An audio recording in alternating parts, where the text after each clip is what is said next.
Sir என் பேர் முருகன், கிருஷ்ணகிரி மாவட்டம் பூமாட்டுக்கார கோட்டை. நாங்கள் பூமாட்டுக்கார கோட்டை மாட்டுக்காரர். நாங்கள் எங்கள் தொழில் இதுதான். ஆனால் எங்களுக்கு ஜாண்டு சான்றிதழ் இல்லை. நாங்கள் பசங்கள்லாம் ரொம்ப பேர் படிச்சுக்கிறாங்க, ரொம்ப வேலைக்கு போகலான்னு பார்க்குறாங்க. மேல் படிப்பு படிக்கிறதுக்கு ஜாண்டு சான்றிதழ் இல்லை. +2 படித்த ஆளுங்களுக்கெல்லாம் 400 450 இப்படி மார்க்கை வாங்கிக்கிறாங்க. ஆனால் மேல் படிப்பு படிக்கணும், நாங்கள் முன்னேறணும், நாங்கள் கவர்மெண்ட்டுக்கு வேலைக்கு போகணும், நம்ம நல்லா இருக்குன்னு சொல்லி பார்க்குறாங்க. மேல் படிப்பு படிக்கிறதுக்கு நீங்கள் ஃப்ரீயானால் வந்து காலேஜில் படிச்சுட்டு போங்க, ஆனால் உங்களுக்கு சீட்டு கிடையாது, உங்களுக்கு ஜாதி சான்றிதழ் இல்லைனால உங்களுக்கு மேல் படிப்பு படிக்கிறதுக்கு உங்களுக்கு ரூல்ஸ் இல்லைன்னு சொல்கிறாங்க.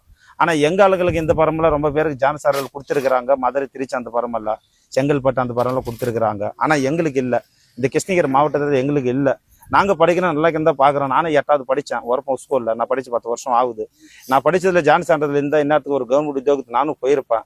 ஆனால் ஜாதி சான்றிதழ் இல்லாதனால மறுபடியும் என் கொலைத்தொழில் பிடிச்சி நான் வீட்டு 5 10க்கு பிச்சை எடுத்துன்னு நான் சுற்றினு என் வகுத்து பழப்போ நான் பார்த்து நிற்கிறேன்.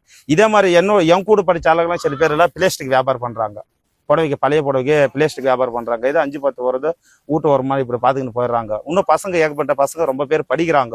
1வதுலேருந்து இப்போ +2 வரைக்கும் எப்படி பார்த்தாலும் ஒரு 100 பேருக்கு மேலே படிச்சு நிற்கிறாங்க. ஆனால் யாருக்கும் ஜாண்டு சான்றிதழ் இல்லை. ஆனால் நாங்கள் எத்தனை தடை பண்ணுங்க, எத்தனை கலெக்டர்மார் இருந்தாங்க, எத்தனை பேருக்கு மனு கொடுத்தோங்க.